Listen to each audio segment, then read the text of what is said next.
তোমাদের একটা গল্প বলি, আর গল্পটা শুনে তোমাদের ভালো লাগলে একটা লাইক, একটা কমেন্ট করে দেবে, আর অবশ্যই চ্যানেলটা সাবস্ক্রাইব মেরে দেবে। গ্রামের এক লোক প্রথমবার শহরে এসে স্মার্ট হতে চাইলো। সে শুনলো শহরের মানুষরা ইংরেজি বললে বেশি সম্মান পায়।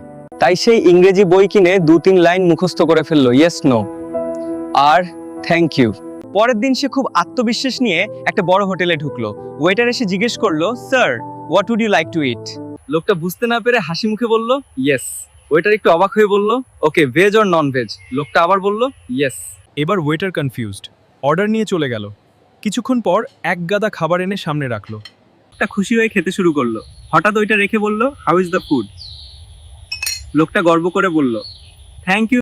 পাশের টেবিলে লোকেরা হাসি চেপে রাখতে পারছিল না। খাওয়া শেষে বিল এলো 1500 টাকা। লোকটা অবাক, সে ভাবছিল 200-300 টাকা হবে। ওয়েটার বলল, প্লিজ পে দ্য বিল।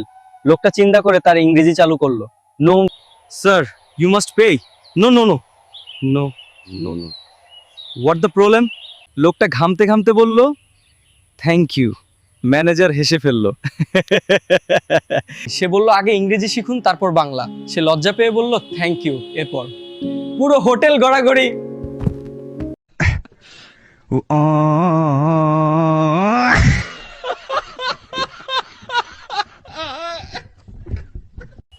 ভিডিওটা ভালো লাগলে কমেন্ট করতে ভুল না।